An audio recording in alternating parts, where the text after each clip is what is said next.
स्वागत है बच्चों आप सभी का फिर से एक बार मेरे चैनल ASK ग्रेविटी में। मैं हूं सिराज अहमद।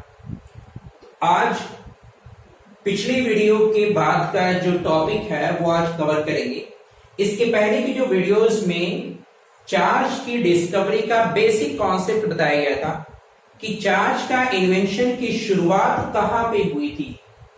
एक टॉपिक ये बताया गया था शुरुआत में, उसको रिकॉल कर दे कि थेल्स ने पता लगाया कि जब हम दो बॉडीज को रब करते हैं, फ्रिक्शन करते हैं बेटा दो बॉडीज के कांटेक्ट में, तो उनमें एक नेचर पाया जाता है कि वो लाइट पार्टिकल को, बहुत हल्की चीजों को अपनी तरफ अट्रैक्ट करना या रिपल करना शुरू कर देते हैं। जिसमें उन्होंने अंबर है, एबोनाइट है, ग्लास है और सिल्का है, वूल है, या इसके अलावा कैट की स्किन है।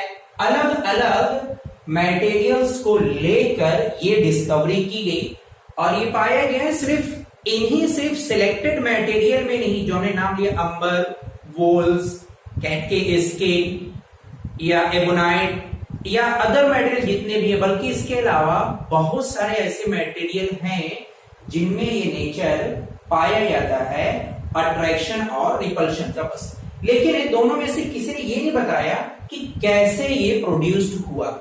इस कॉन्सेप्ट को एक्सप्लेन करने के लिए कि फ्रिक्शन करने के बाद जब हम दो बॉडी को लाके रब करते हैं, कोई भी दो बॉडीज हो, तो रब करने के बाद उनके बीच में ऐसा कौन सा कॉन्सेप्ट होता है, क्या अप्लाई होता है, क्या प्रोसेस ऐसा है जिसकी वजह से उनमें लाइट पार्टिकल को या किसी भी पार्टिकल को अट्रैक्ट या रिपल करने का नेचर आ जाता है।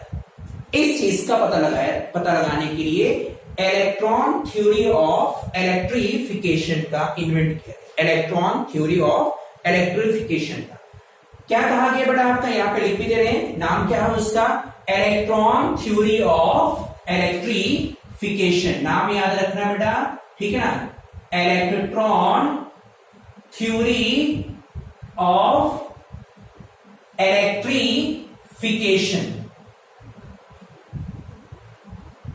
इस चीज का इन्वेंट किया गया इलेक्ट्रॉन थ्योरी ऑफ इलेक्ट्रिफिकेशन।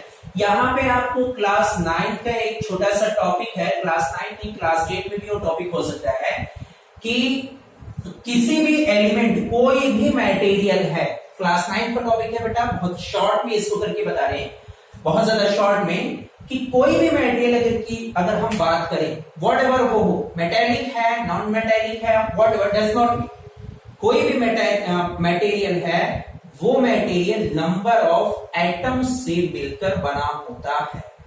चाहे हम आयरन की बात करें, लोहा, एल्युमिनियम की बात करें, कॉपर की बात करें, गोल्ड की बात करें या अदर मटेरियल की बात करें, वो सब आपके नंबर ऑफ एटम्स से मिलकर बना होता है।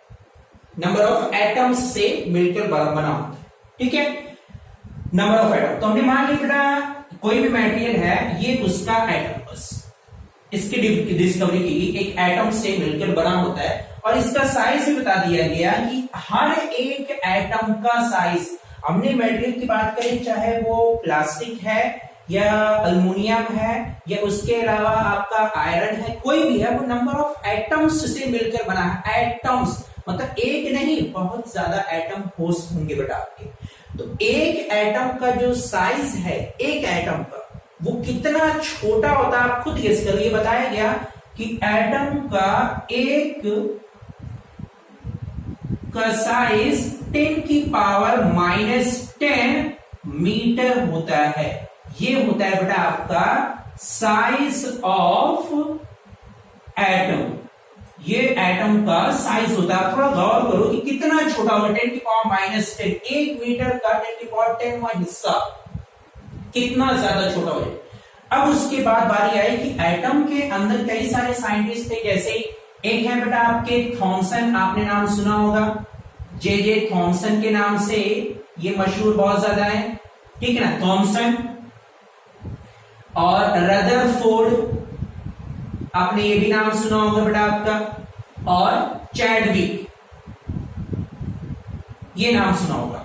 ये तीन साइंटिस्ट हैं जिन्होंने किसी भी, मैं पहले ही बताया गया इलेक्ट्रॉन थ्योरी ऑफ इलेक्ट्रिफिकेशन में कि अगर हम किसी भी एलिमेंट की बात करें, कोई भी एलिमेंट है या कोई भी मटेरियल है, कोई भी मटेरियल है तो वो मटेरियल नंबर ऑफ एटम्स से मिलकर बना होता है और एक एटम का जो साइज है वो 10⁻⁻10 मीटर होता है।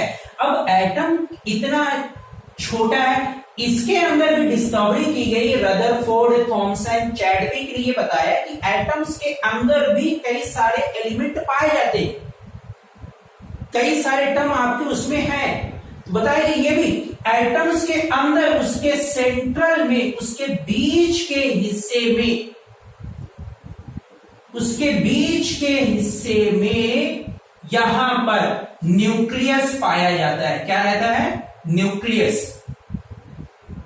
क्या रहता है उसके सेंटर में? न्यूक्लियस रहता है। हमेशा कोई भी एटम है, हर एक एटम्स का खुद का अपना न्यूक्लियस होता है, एक पहली चीज।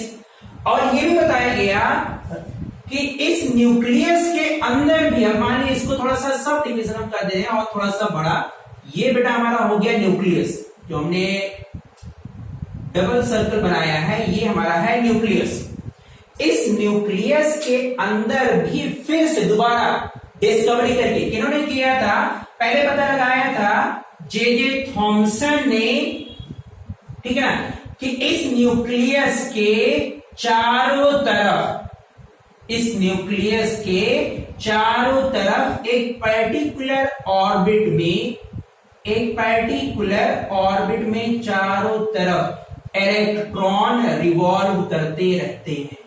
ये पता लगाया बेटा, बहुत शॉर्ट में बता दें, क्लास 9 का टॉपिक है ये, ठीक है ना। चारों तरफ इसको कहा गया, जो आपके रिवॉल्व करते हैं वो होता है आपका इलेक्ट्रॉन। क्या होता है? इलेक्ट्रॉन, उनका नाम दिया इलेक्ट्रॉन। और फिर से उसके बाद चैडविक और रदरफोर्ड ने, इन दोनों ने इस न्यूक्लियस के अंदर भी पता लगाया, क्या कहा रदरफोर्ड ने ये कहा कि न्यूक्लियस के अंदर भी दो आपके एलिमेंट पाए जाते हैं। एक का नाम दिया गया यहां पर प्रोटॉन और दूसरा आया बेटा आपका इसी के अंदर, न्यूक्लियस के अंदर एक नाम आ गया आपका प्रोटॉन और एक आया बेटा आपका न्यूट्रॉन। ये आपके electron theory of electrification. Shortcut में बेटा किसने क्या इन्वेंट किया था, तो उसका एक शॉर्टकट है, आप लोग क्लास 8 में अगर देखोगे ऐसे लिखा याद करने का तरीका बहुत फनी है, आप लोग भी ऐसे याद करने, हम भी याद किए हुए हैं, आप भी याद किए, बाकी बच्चे भी याद किए, हो सकता है आपको याद भी हो। क्या नाम है उसका, उनका उस दोहे का? ईंटा पर नाचो। क्या लिखना है? ईंटा पर नाचो। ये बेटा आपका वो टॉपिक बहुत आराम से याद है, किसने क्या इन्वेंट किया था। देखो पहले यहां पे क्या लिखा हुआ है, ई फॉर इलेक्ट्रॉन, किसने इन्वेंट किया? T for Thomson, P for proton, किसने इन्वेंट किया? R for Rutherford, N for neutron, किसने इन्वेंट किया? C for Chadwick. ठीक है, तो एक शॉर्टकट दिए गए बेटा, इलेक्ट्रॉन थ्योरी ऑफ इलेक्ट्रिफिकेशन का जो टॉपिक था उसमें इस कॉन्सेप्ट से एक्सप्लेन करके बताया गया इलेक्ट्रॉन थ्योरी ऑफ इलेक्ट्रिफिकेशन में कि कोई भी आपका अगर मटेरियल है तो वो नंबर ऑफ एटम से मिलकर बना होता है। एक एटम का साइज 10⁻⁻10 मीटर होता है एक एटम का, और इसमें जितने ज्यादा एटम लेंगे सब ये साइज आप ऐड कर देंगे। अब उस एटम के अंदर भी एक पार्ट होता है जिसे नाम दिया गया न्यूक्लियस। क्या नाम दिया गया? न्यूक्लियस दिया गया उसका नाम। और न्यूक्लियस के अंदर भी दो पार्ट आपके आ गए, दो सब डिवीजन आ गए। एक नाम दिया गया आपका प्रोटॉन और दूसरा नाम आपका क्या आ गया, न्यूट्रॉन। और न्यूक्लियस के चारों तरफ क्या रिवॉल्व करते हैं कंटिन्यूअसली, इलेक्ट्रॉन आपके एक पर्टिकुलर ऑर्बिट में रिवॉल्व करते रहते हैं। अब इस थ्योरी का यूज करके हमारा एक्सप्लेन किया गया कि जब हम कभी दो बॉडीज को आपस में रब करते हैं तो क्या ऐसा प्रोसेस हुआ कि दोनों में अट्रैक्टिव या रिपल्सिव इन नेचर पाया जाता है। अब जैसे फॉर एग्जांपल हमने ले लिया, कल दो एग्जांपल लिया था, अंबर और ब्लू। हमने मान लिया दो मटेरियल लिया है, एक हमने लिया मान लिया अज्यूम कर लिया अंबर, एक हमने क्या ले लिया अंबर ले लिया, और दूसरा एक मटेरियल हमने ले लिया एबोनाइट मान लिया। क्या ले लिया हमने, एबोनाइट, हमने दूसरा एक मटेरियल ले लिया। जब ला के दोनों की सरफेस को हम रब कराएंगे, हमने क्या किया कि दोनों की जो सरफेस है इस सरफेस को लाके हम रब करा रहे। इसका ये जो पॉइंट है लिख दे रहे यहां पर,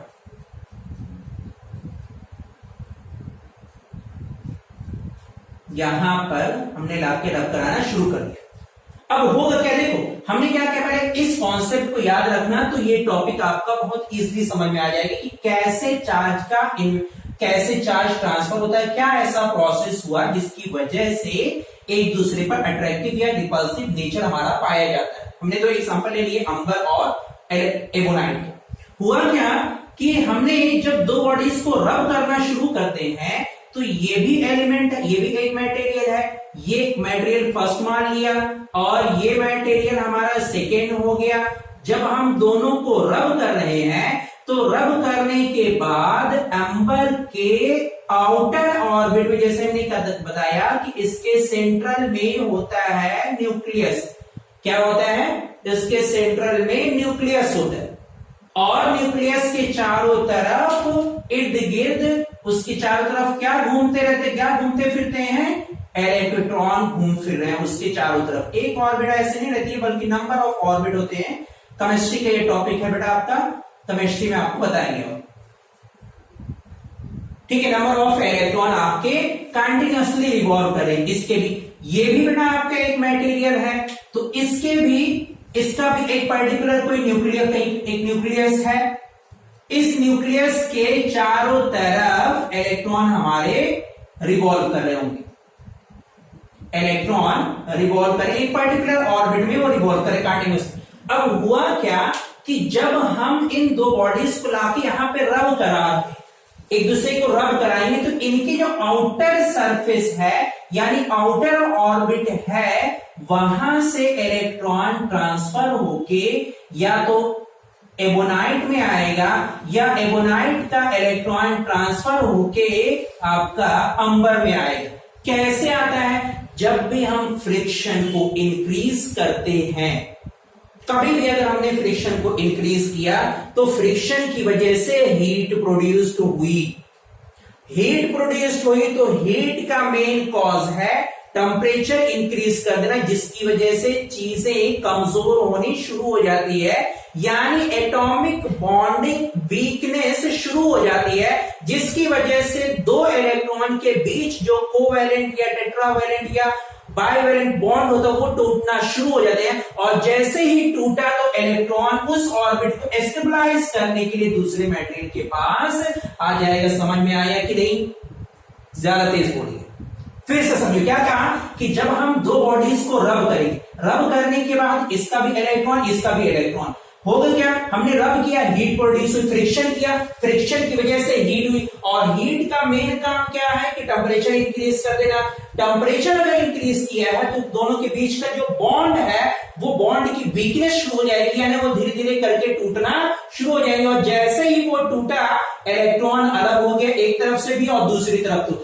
अब ये दोनों इलेक्ट्रॉन एक दूसरे में बॉन्डिंग बनाने की कोशिश करेंगे। फिर से यही इलेक्ट्रॉन होते हैं जो चीजों को आपस की तरफ या तो अट्रैक्ट करेंगे या रिपल करेंगे। अब कैसे करते हैं वो भी, पहले ये सारे टॉपिक बेटा आप लोग नोट करो, इसको मिटा दें फिर से समझाते, ठीक है।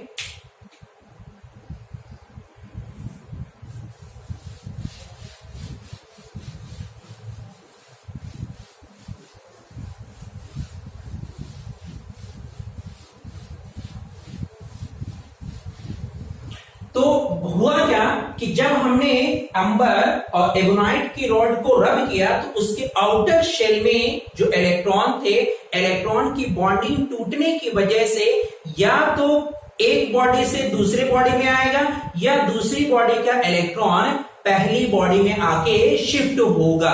इससे देखो क्या हुआ, हमने मान लिया यहां पे पहला एक मटेरियल है, इसको मान लिया ये फर्स्ट मटेरियल हमने, और इसके चारों तरफ बेटा ये उसकी ऑर्बिट बनी हुई है जिसमें इलेक्ट्रॉन आपके रिवॉल्व करना शुरू कर रहे, रिवॉल्व कर रहे, ठीक है। और इसके अलावा एक दूसरा मटेरियल हमने मान लिया एबोनाइट है या वूल है या ग्लास है या सिल्वर है, कोई भी है, इसके आउटर ऑर्बिट में यहां पर इलेक्ट्रॉन रिवॉल्व कर रहे हैं। हमने अज्यूम कर लिया इलेक्ट्रॉन यहां पे रिवॉल्व करें, इसकी आउटर ऑर्बिट ये है, ये सेकेंड मटेरियल हमारा। कौन सा मटेरियल है ये? सेकेंड मटेरियल, ठीक है। तो अब देखो होगा क्या, यहां पे भी इलेक्ट्रॉन है, जब हमने रब किया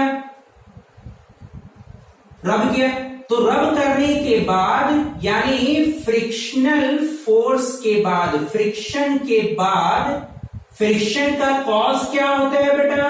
फ्रिक्शन का कॉज होता है हीट प्रोड्यूस करना, और हीट क्या करेगी बेटा? आपका टेम्परेचर इंक्रीज करेगी, और अगर टेम्परेचर इंक्रीज कर दिया है बेटा तो आपके इंटरमॉलिक्यूलर जो बॉन्ड होते हैं उनकी वीकनेस शुरू हो जाएगी, यानी वो टूटना शुरू कर देंगे, टूटना वो शुरू कर दे। और जैसे ये टूटे तो ये भी इलेक्ट्रॉन या तो पहले ये टूटेगा या तो ये टूटेगा। अब डिपेंड करता है कि किसमें कैसा बॉन्ड है। ये केमिस्ट्री का टॉपिक है बेटा आपका कि ट्रिपल बॉन्ड है, डबल बॉन्ड है, सिंगल बॉन्ड है, पाई बॉन्ड है, ये कैसा बॉन्ड बना हुआ है, ये केमिस्ट्री का टॉपिक है।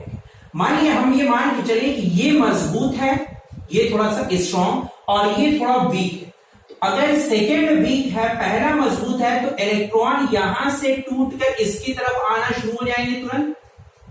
एक इलेक्ट्रॉन आया, कुछ यहां से पार्टिकल एक ही निकल के यहां से आया, फिर यहां से निकल के एक और आ गया, फिर एक निकल के यहां से एक और आ गया। अब होगा क्या देखो, यही है बेटा आपका इलेक्ट्रॉन थ्योरी ऑफ इलेक्ट्रिफिकेशन। कौन सी थ्योरी है? इलेक्ट्रॉन थ्योरी ऑफ इलेक्ट्रिफिकेशन का पूरा ये टॉपिक है। अभी फिर से रिकॉल करें, देखो होगा क्या।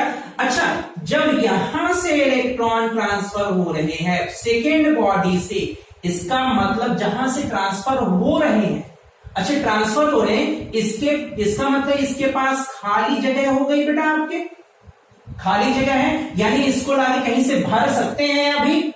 इसका मतलब बेटा ये कैसा हो गया, इसको नाम दे दिया गया पॉजिटिव। कैसा हो गया? पॉजिटिव। और ये इलेक्ट्रॉन जितना यहां से निकले उतने ही यहां पे आके फिर से यहां पे इकट्ठा होना शुरू हो गए। 3 हुए थे बेटा, 3, तो यहां पे ज्यादा हो गया बेटा आपका, यानी यहां पे एक्सेस में है, तो इसको नाम दिया गया निगेटिव। एक बेटा आपका आया पॉजिटिव चार्ज नाम दिया गया, और एक नाम दिया गया बेटा आपका निगेटिव चार्ज। अब यहां पे एक बात और आई, फिर से सोचो एक बात, यहां पे ये इलेक्ट्रॉन थ्योरी ऑफ इलेक्ट्रिफिकेशन है। क्या कहा गया कि each and every atom, each and every substance are made of number of atoms and the size of atom is 10 to the power minus 10 meter, but the atom consists of 3 number of element which are proton, neutron and electron, and the size of nucleus consists of 2 types of element which is proton and neutron. Electron revolves around the nucleus in a particular orbit. ये सारा concept आपका बताया गया, ठीक है ना। यहां पे अब कई सारी चीज यहां से निकल के आती है बेटा। पहला एक पॉइंट और यहां पे ये भी याद रख लेना जरूरी है कि हमने जो एटम्स की बात कर रहे हैं जिसका साइज 10 की पावर माइनस 10 मीटर है, क्या ये एटम न्यूट्रल होता है? या एक एटम की बात कर रहे हैं बेटा, एक एटम की, हम दोनों एटम की बात नहीं करें, ये अलग हो जाएगी, ये अलग हो जाएगी, एक पर्टिकुलर एटम की बात करें।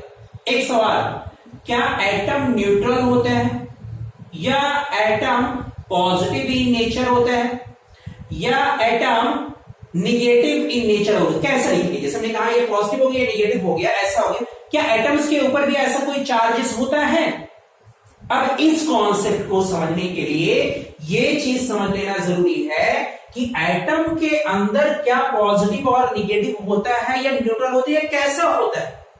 अगर हमें किसी चीज के बारे में बताना है तो हमें उस चीज की इंटीरियर प्रॉपर्टी के बारे में पढ़ना होगा, तब हम उसके बारे में बता पाएंगे। हवाई कैसे बता देंगे? हमने कहा कि एटम के बारे में आप बताने टॉपिक पूरा बेटा electron theory of electrification complete है यहां तक बस। अब ये कुछ उस पर क्रॉस क्वेश्चन आते हैं, कभी कभी एग्जाम में पूछ लिया जाता है 1 नंबर का कि आप ये बताइए एटम हमारा न्यूट्रल होता है कि नहीं होता है, प्रोटॉन हमारा कैसा होता है, न्यूट्रॉन हमारा कैसा होता है, इलेक्ट्रॉन, कभी कभी ऐसा पूछा जाता है छोटी छोटी क्लासेस में, तो वो टॉपिक भी आप लोग याद रखो, ठीक है ना। पहले हमने कहा कि आप बताइए कि एटम्स का नेचर ऑफ एटम क्या होता है, नेचर ऑफ एटम्स, एटम्स का नेचर हमें बताना है कैसा होता है। तो हम ये कह रहे हैं कि अगर हमें एटम का नेचर बताना है एटम्स का, तो एटम के नेचर के लिए हमें ये भी जान लेना जरूरी है कि एटम के अंदर जो भी पाए जाते हैं, जो एलिमेंट भी पाए जाते हैं, उनका नेचर कैसा है। तो फिर से जैसे अभी बताया था ईंटा पर नाचो, ये बताया था अभी कुछ देर पहले टॉपिक, उसी से ये टॉपिक रिलेट करके आएगा। पता किया गया कि जो पॉजिटिव यानी सबसे इनर पार्ट होता है, सबसे छोटा पार्ट, जिसको न्यूक्लियस नाम दिया गया, और न्यूक्लियस के अंदर 2 एलिमेंट आपके आ गए, प्रोटॉन और न्यूट्रॉन, ये 2 एलिमेंट आपके निकल के आए। तो रदरफोर्ड ने इसको अपने अल्फा पार्टिकल की स्कैटरिंग से पता लगाया कि न्यूक्लियस के अंदर का जो पार्ट है, यानी न्यूक्लियस जो है वो हमारा पॉजिटिव इन नेचर होता है। न्यूक्लियस कैसा रहेगा? आज के बाद हमेशा याद रखना कि नेचर ऑफ एटम्स बताने के पहले nature of nucleus and nature of electron का पता होना जरूरी है। बात समझ में आई क्या कह रहे हैं? तो हमने क्या कहा कि रदरफोर्ड ने किसके पता लगाया था? रदरफोर्ड क्लास 9 तो बताना पड़ता है, क्लास 12 में, ठीक है ना। कैसे पता लगाया था? अल्फा पार्टिकल की बम्बार्डिंग से। अल्फा पार्टिकल की शॉर्टकट में याद रखो, अल्फा पार्टिकल। और अल्फा पार्टिकल बेटा हमारा होता है पॉजिटिव इन नेचर। कैसा होता है ये बात याद रखो कि alpha particle positive in nature होता है, ठीक है। क्या कहा बेटा आपका कि जब हम अल्फा पार्टिकल को लाके इंसिडेंट कराते हैं तो ये कुछ रेस ऐसी होती हैं जो बिल्कुल सीधे सीधे जिस रास्ते से गई उसी रास्ते से यू टर्न लेके वापस आ जाती हैं, जैसे गई उसी रास्ते से दुम दबा के आगे भी गया, ठीक है ना। गई से जिस रास्ते से उसी रास्ते से भाग के पीछे आ गई, ये हुआ बेटा आपके। तो पता ये लगा कि भाई देखो जिस जैसे जा रही वैसे ही आ रही, तभी हो सकता है ना कि भाई हमारे 2, इसके पहले क्लास में बताया था कि अगर 2 पॉजिटिव चार्जेस हैं तो रिपल करेंगे, इसका मतलब यहां पे होगी ये पॉजिटिव जा रहा है वापस आ गया, इसका मतलब वो भी पॉजिटिव होगा। पता ये लगा कि इस न्यूक्लियस के अंदर जो प्रोटॉन होता है, प्रोटॉन का नेचर बेटा पॉजिटिव होता है। कैसा होता है? प्रोटॉन पॉजिटिव होता है। और न्यूट्रॉन जो है न्यूक्लियस के अंदर एंड वो बेटा आपका न्यूट्रल होता है। कैसा होता है? न्यूट्रल होता है, कोई चार्जेस नहीं रहता। प्रोटॉन के ऊपर प्लस चार्ज होता है, न्यूट्रॉन के ऊपर कोई चार्ज नहीं होता। अच्छा, अब ये तो सिर्फ न्यूक्लियस की बात हो गई कि न्यूक्लियस पॉजिटिव है, ठीक है ना। न्यूक्लियस कैसा हो गया? न्यूक्लियस पॉजिटिव है। अब क्या न्यूक्लियस से हम बता देंगे कि एटम हमारा पॉजिटिव हो गया? ऐसी पॉसिबिलिटी है? नहीं, ऐसा नहीं है। फिर अगला कॉन्सेप्ट हमें बताने के लिए न्यूक्लियस के बाद न्यूक्लियस के चारों तरफ जो किसी पर्टिकुलर ऑर्बिट में इलेक्ट्रॉन रिवॉल्व कर रहे हैं उनका नेचर भी बताना जरूरी है। ठीक है, तो इस नेचर को बताने के लिए बताया गया कि इलेक्ट्रॉन का नेचर कैसा होता है। आप लोग को पता होगा निगेटिव होता है। कैसा होता है? इलेक्ट्रॉन का नेचर निगेटिव होता है। अब यहां पे देखो भाइयों कि प्रोटॉन है पॉजिटिव, इलेक्ट्रॉन है निगेटिव, ये निगेटिव, ये है पॉजिटिव, पॉजिटिव निगेटिव मिलके क्या हो गए? न्यूट्रल हो गए। इसका मतलब क्या हुआ कि एटम जो है वो कैसा हो जाएगा? न्यूट्रल हो जाएगा। एटम पर कोई चार्ज नहीं होता है। एटम के अंदर जो एलिमेंट होते हैं उन पर चार्ज होता है। ये बात क्लियर हुई? ठीक है, एटम कैसा होता है? एटम होता है बेटा, रिजल्ट निकल के आया कि एटम न्यूट्रल होता है। कैसा होता है? न्यूट्रल। कोई चार्ज नहीं, नो चार्ज, कोई चार्ज नहीं होता है एटम पर। ठीक है, ये एक सवाल आया था, तो इस टॉपिक को आप लोग याद रखना। तो अब इसी कॉन्सेप्ट से आप लोग खुद समझो कि हम जब दो बॉडीज को रब किए, हमने दो बॉडीज को रब किया, ठीक है ना, और रब करने के बाद ये एक बॉडी और दूसरी बॉडी दोनों को रब किया, फ्रिक्शन हुआ। फ्रिक्शन होने की वजह से इलेक्ट्रॉन यानी आउटर ऑर्बिट के जो इलेक्ट्रॉन है वो एक मटेरियल से निकल के दूसरी मटेरियल में शिफ्ट होना शुरू हो जाएंगे। अपना घर दूसरी जगह ये आके बसा लेंगे, यहां पे आके बस गए। तो जहां से निकले वहां पे क्या हो गया? पॉजिटिव। क्या हो गया यहां पे? पॉजिटिव। और जहां पे आके घर बसाए वहां पे क्या हो गया? निगेटिव। ठीक है ना? तो अब देखो यहां पे अगर एक पे बहुत ज्यादा चार्जेस आ गए और एक पे बहुत कम है, एक दोनों पे बहुत ज्यादा आ गए, तो फोर्स का नेचर कैसा होगा? अभी इस चीज का एक्सप्लेनेशन यहां पे नहीं हुआ। फिर अब इसके पहले एक चीज और कॉन्सेप्ट, क्योंकि बार बार ये लेक्चर चल रहा है, बार बार बोल रहे हैं, एक चीज सवाल दिमाग, एक क्वेश्चन जहन में आना चाहिए। वो सवाल ये है कि जो इलेक्ट्रॉन हमारा आउटर ऑर्बिट से ट्रांसफर होके किसी दूसरे को ऑर्बिट में गया, चलो ठीक है, ये थ्योरी हो गई, इतना सही। लेकिन इलेक्ट्रॉन गया है और उसके बाद हम कह रहे हैं फोर्स लग रहा है, इसका मतलब ये हो गया कि इलेक्ट्रॉन का कुछ मैग्नीट्यूड होगा, तभी तो किसी दूसरे पार्टिकल को अपनी तरफ अट्रैक्ट करेगा।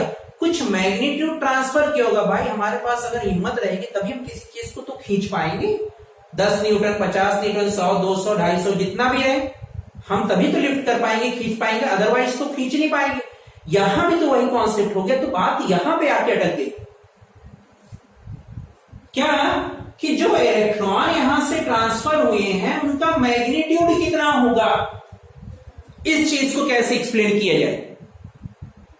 ठीक है, क्या कह रहे हैं कि जो इलेक्ट्रॉन हमारे ट्रांसफर हुए हैं उनका नेचर कितना होगा या उनका मैग्नीट्यूड कैसा होगा, मैग्नीट्यूड कितना होगा। तो ये पता लगाने के लिए जब एक इलेक्ट्रॉन, बहुत ध्यान से रखना बेटा, क्योंकि ये टॉपिक बहुत बारीक है और है बहुत important, examination point of view से नहीं, समझने के पॉइंट ऑफ व्यू से। एग्जाम में शायद ही आए, लेकिन बहुत सारे बच्चे आपसे ये सवाल जरूर कर लेंगे कि आप ये बताइए कि जो आया है इलेक्ट्रॉन यहां से गया, मैग्नीट्यूड कितना ट्रांसफर होगा। भाई मैग्नीट्यूड ट्रांसफर होगा तभी तो फोर्स का अट्रैक्शन या रिपल्शन शुरू होगा। हम उस मैग्नीट्यूड तो पहले बताएं। तो मैग्नीट्यूड के लिए एक एक्सपेरिमेंट है, नाम उनका है मिलीकन्स। क्या नाम है? मिलीकन्स ऑयल ड्रॉप एक्सपेरिमेंट। ये वो एक्सपेरिमेंट है जिसमें पता लगा कि ये बताया गया कि जब एक इलेक्ट्रॉन ट्रांसफर होता है तो कितना मैग्नीट्यूड वो दूसरे पार्टिकल को भी ट्रांसफर करता है, या दूसरे ने जो गेन किया तो कितना मैग्नीट्यूड वो गेन किया, या जो ट्रांसफर किया तो कितना मैग्नीट्यूड उसने ट्रांसफर किया। दोनों चीजें ये पता लगाया मिल्टन्स ऑयल ड्रॉप एक्सपेरिमेंट में कि जब एक इलेक्ट्रॉन किसी एक बॉडी से दूसरी बॉडी में ट्रांसफर हुआ तो जो मैग्नीट्यूड ट्रांसफर हुआ, मैग्नीट्यूड इलेक्ट्रॉन नाम दिया गया है, एक्चुअल जो इसकी वैल्यू होती है वो ज्यादा जरूरी है। वैल्यू आई बेटा इसकी निकल के, जिसको आप हमेशा याद किए होंगे, 1.6 10 की पावर -19 कूलॉम। ये बात आपकी निकल के आई, इतना ट्रांसफर होता है। देखा ये गया कि चाहे एक ट्रांसफर हो, दो ट्रांसफर हो रहा है, 3 हो रहे हैं, 4 हो रहे हैं, 5 है, 10 है, वो जितने भी ट्रांसफर होंगे सबका मैग्नीट्यूड में से एक का मैग्नीट्यूड हमेशा 1.6 10 की पावर -19 कूलम होगा।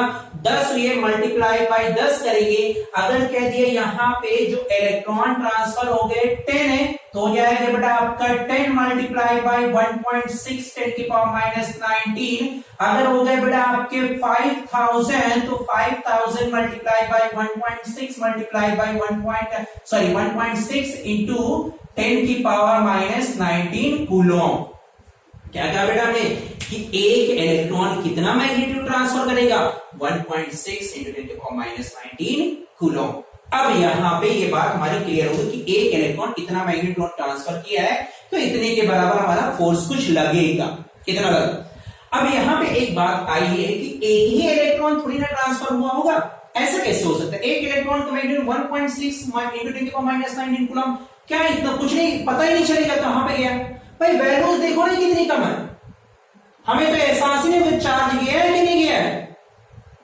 जब इसकी वैल्यूज ज्यादा होगी तब हमें पता चलेगा कि ये वैल्यूज, हमें एहसास होगा, हमें एग्जिस्ट करेगा, हमें कुछ एहसास होगा, फीलिंग आएगी कि हाँ कुछ लग रहा है, कुछ झटका लग रहा है। इतने तो हमें तो कुछ नहीं पता लगेगा। बात समझ में आ रही कि नहीं। तो अब मान लिया जाए, यहां पे देखो बेटा पहला ये हो गया। अब अगला टॉपिक ये बिठा दें, अगला टॉपिक जो आ जाता है total number of charge transfer from one body to another body. क्या रहेगा बेटा आपका, total number of charge transfer from one body to another body. ठीक है, क्या कह रहे हैं, टोटल चार्ज, टोटल चार्ज। ठीक है ना। अब देखो क्या कह रहे हैं, हमने कहा कि जब दो बॉडीज को हमने रब किया, फ्रिक्शन में लेके आया बेटा आपने, तो फ्रिक्शन की वजह से इनकी जो कॉन्टैक्टिंग सरफेस है, यहां पर फ्रिक्शन की वजह से इलेक्ट्रॉन एक बॉडी से निकलकर दूसरी बॉडी में आना शुरू हो जाएगा। एक इलेक्ट्रॉन है, 2 है, 3 है, 10 है, 15 है, 25 है, 75 है, 75 है, 95 है, जितने भी रहेंगे कुछ मालूम जितने भी हैं। तो एक इलेक्ट्रॉन की वैल्यू कितनी होती है बेटा आपका, 1 इलेक्ट्रॉन, और 1 इलेक्ट्रॉन कितना होता है, 1.6 10 की पावर -19 कूलॉम। ये एक इलेक्ट्रॉन ट्रांसफर हो। अच्छा, तो इसका मतलब 1 हुए, 2 हो गए, 3 हो गए, 4, तो यहां पे टोटल तो इलेक्ट्रॉन की क्वांटिटी बढ़ती रहेगी, यानी पहले पार्टिकल पर यहां पर इंक्रीज करेगी और यहां पर डिक्रीज की। तो ये बता चुके हैं यहां पे कैसा नेचर आ जाएगा, पॉजिटिव जो देने वाला होता है, जहां से भगाएंगे, और जहां पे आया वो क्या हो गया, वहां पे निगेटिव। तो कितना चार्ज इसके पास आया या इसने कितना चार्ज दिया। अब यहां पे एक पॉइंट ये भी याद रखो कि चार्ज जितना यहां से आया निकला है उतना ही आपका फर्स्ट बॉडी में आएगा।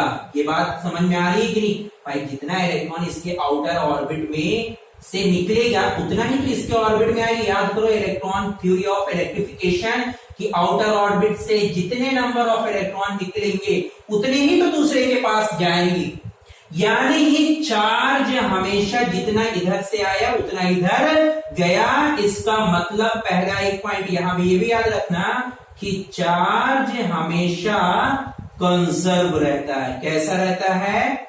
कंजर्व रहता है, ये बात याद रखना। तो कितना चार्ज इसके पास आया है, देखो हमने कहा एक के लिए इतना आ जाएगा।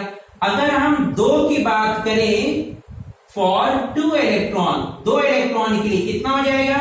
2 मल्टीप्लाई बाय 1.6 10⁻⁻19 कूलम, 2 के लिए ये हो गए। अगर हम कहें 10 है बेटा, 10 इलेक्ट्रॉन ट्रांसफर हुए एक बॉडी से दूसरी बॉडी में, तो कितना हो जाएगा? 10 मल्टीप्लाई बाय 1.6 into 10⁻⁻19 कूलम। हमने कहा बेटा अगर 10 नहीं बल्कि ये 50 2000 हो गए, 2000 इलेक्ट्रॉन ट्रांसफर हुए हैं, तो अब कितना हो जाएगा? 2000 मल्टीप्लाई बाय 1.6 into 10⁻⁻19 कूलम। ये क्या है बेटा? इससे ये पता चला कि जितने इलेक्ट्रॉन ट्रांसफर हो रहे उतने से हम मल्टीप्लाई कर देंगे, तो जितना ट्रांसफर हो उतना तो इसके पास आएगा। तो पता ये चला कि टोटल चार्ज चाहे हम गेन की बात करें या हम लॉस की बात करें, अब ये समझ में आ रहा बेटा कि जिसने दिया या लिया वो कितना निकल के आएगा बेटा? क्यू की वैल्यू देखो, ई तो होता है मल्टीप्लाई बाय क्या कर देंगे? 10 हुआ है, 10 से मल्टीप्लाई करेंगे, 20 रहेगा, 20 से मल्टीप्लाई करेंगे, 25 रहेगा, 100, 10,000, करोड़, 10 करोड़, जितना भी रहेगा बेटा उतने से मल्टीप्लाई। हमने मान लिया अगर n number of electron transfer हुए हैं तो मल्टीप्लाई बाई n, ये होता है बेटा आपका total number of charge. Q is equal to NE। Important formula है, एक नंबर का सवाल कभी कदा एग्जाम में आता जरूर है इसके ऊपर। 10th के एग्जाम में तो यहां से आ ही जाता है, 12th में भी बड़े बड़े क्वेश्चन में छोटा सा रोल प्ले जरूर करता है। आया अगर नहीं तो बड़े क्वेश्चन में इसका पार्ट जरूर रहता है। क्यों कि अगर दो बॉडीज को हमने रब किया, अब ये बात बिल्कुल दिमाग में बैठा और समझो कि जब हमने दो बॉडीज को रब किया, पहली एक चीज ये कंफर्म हुई कि दोनों के बीच में कैसे इलेक्ट्रॉन हमारे ट्रांसफर हुए। इलेक्ट्रॉन थ्योरी ऑफ इलेक्ट्रिफिकेशन से इलेक्ट्रॉन निकल के दूसरे ऑर्बिट पे गए। दूसरी बात ये यहां पे कि जब इलेक्ट्रॉन निकल के गए हैं 1 2 3 4 10 15 25 75 100 10,000 जितने भी हो, तो जितने नंबर ऑफ इलेक्ट्रॉन ट्रांसफर हुए हैं यानी जितना लॉस हुआ उतना गेन भी हुआ होगा। ठीक है, लॉस और गेन यानी कितना चार्ज गया, तो Q is equal to NE। E क्या होता है बेटा आपका 1.6 10⁻⁻19 कूलम। ठीक है, याद रहेगा बेटा, ये हमारा होता है total charge in a conductor. किसी भी कंडक्टर में कितने नंबर ऑफ चार्ज होते हैं। अब यहां पे नोट करके ये भी एक चीज बता दे रहे हैं, अभी आप लोग का आगे के टॉपिक आएगा। Q इज इक्वल टू होता है बेटा आपका ITK। Q is equal to ITK होता है। यहां पे I की जो वैल्यू I कहलाती है बेटा, आपको शायद मालूम हो आप लोगों को, करंट। I करंट होता है और T क्या होता है बेटा, यहां पे T होता है टाइम। क्या होता है? टाइम। ठीक है, तो फिर से अगर देखो दोनों इक्वेशन को हम एक साथ करेंगे, ये इक्वेशन मान लिया फर्स्ट और ये इक्वेशन मान लिया हमने सेकेंड, फर्स्ट और सेकेंड इक्वेशन से, तो IT इज इक्वल टू हो जाता है NE। ये एक दूसरा फॉर्मूला निकल के आता है।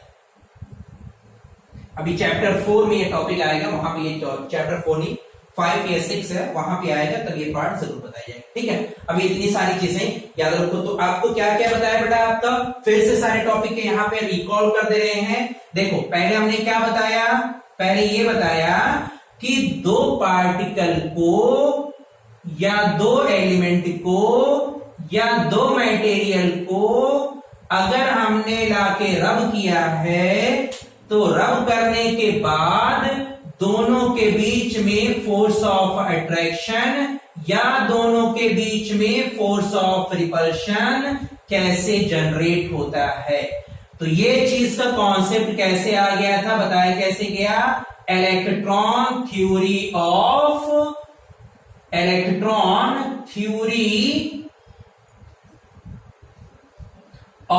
इलेक्ट्रिफिकेशन। ठीक है, ये हमारा निकल के आया। अब दूसरी बात कि जब हम दो बॉडीज को हमने रब किया, दो बॉडीज को हमने फ्रिक्शन दिया, तो फ्रिक्शन की वजह से, फ्रिक्शन होने की वजह से इन दोनों बॉडीज में से किसी एक बॉडी पर नंबर ऑफ चार्जेस कम हो जाएंगे और दूसरे पर चार्जेस हमारे ज्यादा हो जाएंगे। क्यों हुआ? क्योंकि इलेक्ट्रॉन एक से निकल के दूसरे में आपका ट्रांसफर होगा। ये भी चीज हमारी क्लियर हुई। इसी की वजह से अब दूसरा पॉइंट कि जो इलेक्ट्रॉन ट्रांसफर हुए हैं उनका मैग्नीट्यूड कितना होगा, उनका मैग्नीट्यूड कितना होगा। तो मैग्नीट्यूड का मतलब बेटा एक इलेक्ट्रॉन के ट्रांसफर होने पर कितना मैग्नीट्यूड गया, क्या बताया वैल्यूज, 1.6 10⁻⁻19 कूलॉम। और क्या बताया बेटा आपका यहां पे इसके बाद कि टोटल चार्ज, कितना चार्ज आएगा। भाई अगर हमने दो बॉडीज को लाके रब कराया है तो एक ने अगर ट्रांसफर किया दूसरी बॉडीज को नंबर ऑफ इलेक्ट्रॉन, तो टोटल चार्ज कितना हुआ। अब चाहे इस पे हो या इस पे हो, यहां पे हो जाएगा बेटा आपका लॉस और यहां पे क्या लिखेंगे बेटा हम लोग, गेन। यही तो रहेगा कि नहीं। तो टोटल चार्ज कितना हो गया है बेटा, टोटल चार्ज किसी भी कंडक्टर पर Q is equal to NE। N क्या होता है, कितने नंबर ऑफ इलेक्ट्रॉन। ठीक है, याद रखोगे बच्चों, ठीक है ना, इतना याद रहेगा। ठीक, मिटा दें इसको। अच्छा हाँ, यहां पे एक टॉपिक और रह गया था, एटम्स का जो कॉन्सेप्ट बताया था, एटम्स में क्या क्या चीजें होती है। जब ये चीज याद रहेगी तो ये इलेक्ट्रॉन थ्योरी ऑफ इलेक्ट्रिफिकेशन का कॉन्सेप्ट याद रहेगा बेटा, नहीं तो प्रॉब्लम आएगी आपको। ठीक है ना। अब इसके बाद सारी चीजें फिर से इतना याद होगी। ये आपका बेटा पहले बता दे रहे हैं कि इसके पहले की जो पहली वीडियोस है electric charge and electric field, Coulomb's law का पहले जो वीडियोस है बेटा उसमें भी बेसिक बताया गया। आज की वीडियोस में भी जो बताया वो भी बेसिक है, थोड़ा सा कुछ जैसे ये एक क्वेश्चन है और एक पार्ट ये आपको याद रखना है। ये सारी चीजें कभी कभार हिस्ट्री में पूछ ली जाती हैं, अदरवाइज ये सारी चीजें नहीं पूछी जाती हैं। अब यहाँ पे इसके बाद अगला एक टॉपिक आएगा बेटा, ठीक है ना, वो भी आपका हिस्ट्री से रिलेटेड कह लीजिए या जो छोटी क्लासेस हैं वहां पे पूछा जाता है। 12th के एग्जाम में ये सारे पार्ट नहीं पूछे जाते। 12th है, जेई है या नीट्स है, इनके एग्जाम में ये सारे पार्ट नहीं पूछे जाते। जो पार्ट पूछा जाएगा वहां पे बता देंगे बेटा कि ये पार्ट हमारा पूछा जरूर जाता है, उसको ज्यादा बेहतर और अच्छे से पढ़ना। अभी तक हम इतना कह रहे हैं कि जैसे ये इलेक्ट्रॉनिक पे चार्ज की value Q is equal to NE और Q is equal to IT, ये सारी चीजें आप इतना सिर्फ याद रखो बस, ठीक है ना। अब इसके बाद जो अगला कॉन्सेप्ट है, इसी के बाद अगला वो आपका है types of charging, types of charging.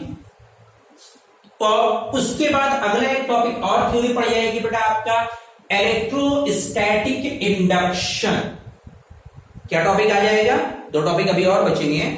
एक टॉपिक है इलेक्ट्रोस्टैटिक इंडक्शन और एक टॉपिक आपका रह जाएगा बेटा इसी में टाइप्स ऑफ चार्जिंग, या जैसे हमने चार्ज को ट्रांसफर करने जा रहे हैं तो चार्ज को ट्रांसफर करने का कितना तरीका हमने बताया, एक फ्रिक्शन, ये एक कॉन्सेप्ट है। तो इसके बाद का जो लेक्चर है बेटा वो इन्हीं दोनों के ऊपर बेस्ड होगा और उसके बाद फिर जो लेक्चर आएगा या कल की वीडियोस में उसमें कूलॉम्स लॉ की शुरुआत जरूर रहेगी। तो बेटा जो भी बताया गया है उसको अच्छी तरीके से, बेहतर तरीके से पढ़ो, ठीक है, नहीं समझ में आया है आप कमेंट बॉक्स में आके कमेंट करो, या मेरा ये ईमेल आईडी है उस पे ईमेल किया करो, सिराज अहमद 16340@gmail.com। अब यहां पे कुछ लोगों के दिमाग में यहां 143 आ रहा होगा, ठीक है, तो ये 163 है भाई, ये मेरे हमने बेटे के जिस कॉलेज से हमने किया हुआ है उस कॉलेज का कोड है, और ये ब्रांच का कोड होता है 40 ब्रांच का कोड है, ये कॉलेज कोड है सिराज अहमद 16340@gmail.com। ठीक है, तो याद रहेगा बेटा। तो आप लोग अगर वहां पे ईमेल कर दोगे तो पूरा चांस रहेगा बेटा कि जो भी आपके डाउट रहेंगे वो क्लियर कर दिया जाएगा।